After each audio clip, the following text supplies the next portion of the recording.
সম্পূর্ণ new syllabus অনুযায়ী class 11-এর প্রথম সেমিস্টারে সংস্কৃত বিষয়ে তোমাদের পাঠ্য পদ্যটি হল বর্ষা বর্ণনম। এই ভিডিওটিতে বর্ষা বর্ণনম পদ্যাংশটি খুব সহজ সরল ভাষায় উৎস, পূর্বকথা, বিষয়বস্তু আলোচনা করব। এছাড়াও নিউ সিলেবাসের প্রশ্ন কাঠামো অনুসারে এমসিকিউ টাইপের প্রশ্নগুলোর উত্তর সহ আলোচনা করব। কাজেই ভিডিওটি ভালো করে মন দিয়ে সম্পূর্ণ অংশ দেখার চেষ্টা করবে।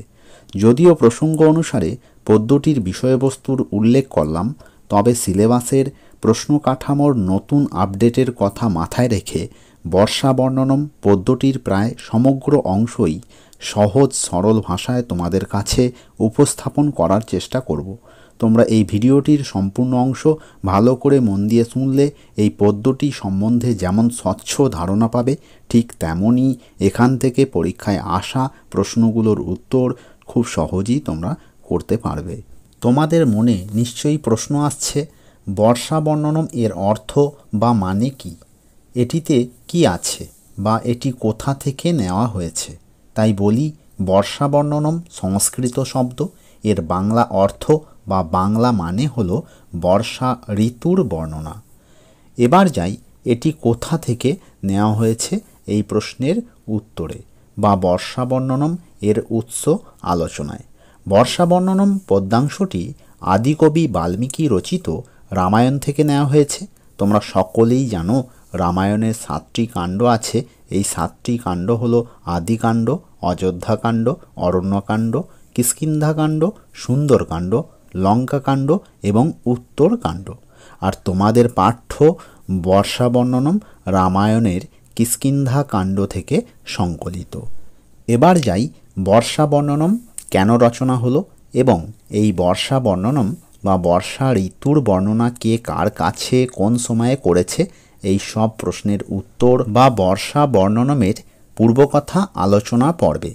অযোধ্যার রাজা দশরথের পুত্র শ্রীরামচন্দ্র পিতৃসত্য পালনের জন্য পত্নী সীতাদেবী এবং ভাই লক্ষ্মণের সঙ্গে 14 বছরের জন্য বনবাসে যান। বনবাস যাপনের সময় শ্রীরামচন্দ্র, সীতাদেবী এবং লক্ষ্মণ যখন দণ্ডকারণ্যে ছিলেন, তখন লঙ্কার রাজা রাবণ সীতাদেবীকে অপহরণ করে।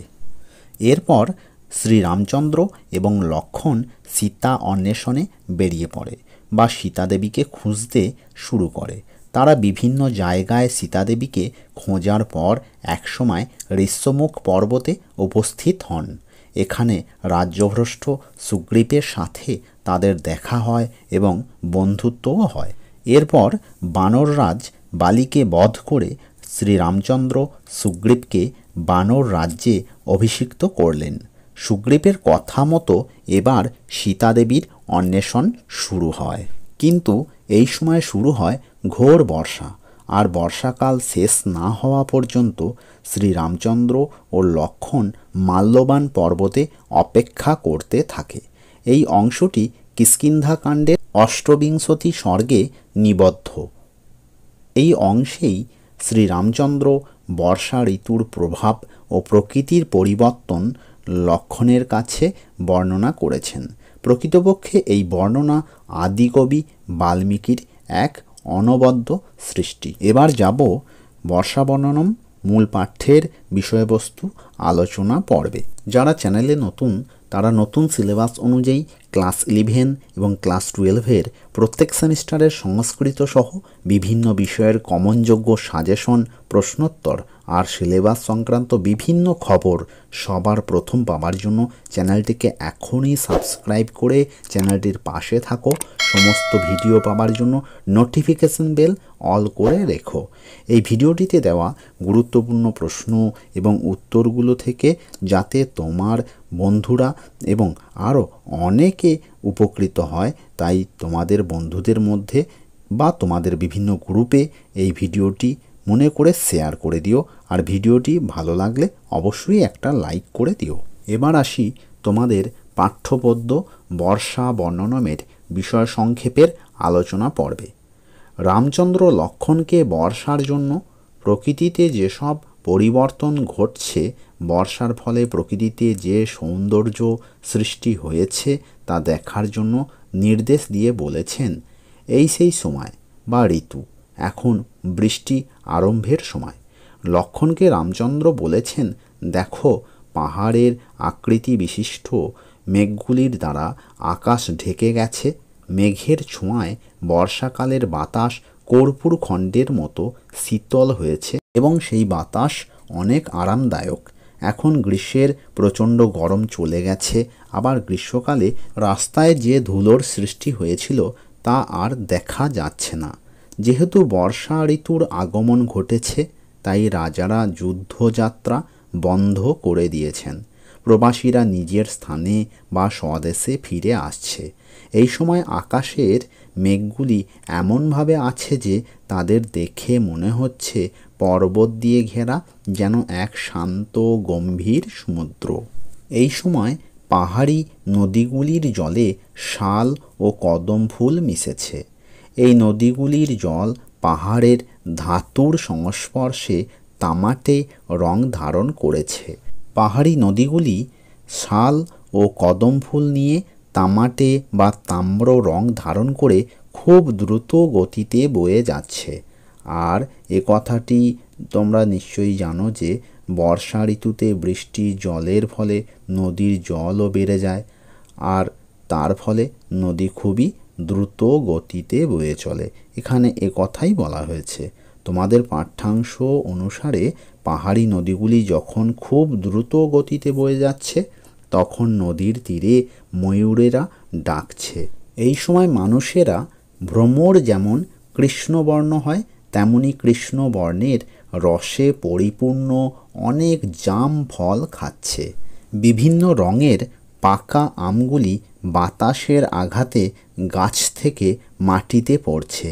মেঘ থেকে যখন বিদ্যুৎ চমকাচ্ছে, তখন মেঘগুলোকে যুদ্ধে উদ্যত গজরাজের মতো দেখাচ্ছে। বর্ষার আগমনে বনের মধ্যে অবস্থিত তৃণভূমিগুলি সবুজ হয়ে উঠেছে। জলের দ্বারা পরিপূর্ণ মেঘগুলি গর্জন করতে করতে এগিয়ে গিয়ে পাহাড়ের চূড়ায় বিশ্রাম করে আবার এগিয়ে যাচ্ছে। বনভূমির কোনো কোনো স্থানে এই সময় অর্থাৎ বর্ষাকালে উত্তেজিত হাতিরা ডাকছে, ময়ূরেরা নাচছে, ভ্রমরেরা গুঞ্জন করছে। এই সময় বিরহীরা প্রিয়ার কথা ভাবছে। আবার বনের মধ্যে বা স্থানে স্থানে ভ্রমরদের গুঞ্জন মধুর বীণাধ্বনির মতো, ভেকেদের বা ব্যাঙেদের ডাক কণ্ঠ তালের মতো, মেঘের ধ্বনি মৃদঙ্গের শব্দের মতো ভেসে আসছে, এমন কল্পনায় প্রকাশিত হয়েছে। ঠিক যেন মনে হচ্ছে বনভূমিতে সঙ্গীতের আসর বসেছে। এবার বর্ষা বর্ণনম থেকে 20টি এমসিকিউ টাইপের খুব গুরুত্বপূর্ণ উত্তর সহ প্রশ্ন দিয়ে দিচ্ছি, তোমরা দেখে নাও। সংস্কৃত বিষয়ে আর কোন অধ্যায় থেকে আলোচনা করলে বা উত্তর সহ প্রশ্নগুলো দিয়ে দিলে তোমাদের সুবিধা হয়, তা তোমরা এই ভিডিওর কমেন্ট বক্সে লিখে জানাও। তোমাদের প্রথম সেমিস্টারে প্রশ্নপত্রের ধরন বা মডেল সম্বন্ধে পর্ষদ যে নতুন আপডেট দিয়েছে সেটি হলো, তোমাদের পরীক্ষার প্রশ্নপত্রে এমসিকিউ টাইপের প্রশ্নের পাশাপাশি থাকবে শূন্যস্থান পূরণ, সত্য মিথ্যা যাচাই, ডান দিক বা বাম দিক মেলানো, বাক্য সাজিয়ে লেখা ইত্যাদি। কাজী এইসব কথা মাথায় রেখে আমি তোমাদের জন্য এমসিকিউ টাইপের প্রশ্ন, শূন্যস্থান পূরণ, সত্য মিথ্যা যাচাই এই ধরনের খুব গুরুত্বপূর্ণ প্রশ্নগুলো উত্তর সহ দিয়ে দিলাম। যারা এখনও চ্যানেলটিকে সাবস্ক্রাইব করনি তারা এখনই চ্যানেলটিকে সাবস্ক্রাইব করে রাখো। ভিডিওটি থেকে উপকৃত হলে একটা লাইক করে ভিডিওটি শেয়ার করে দিও।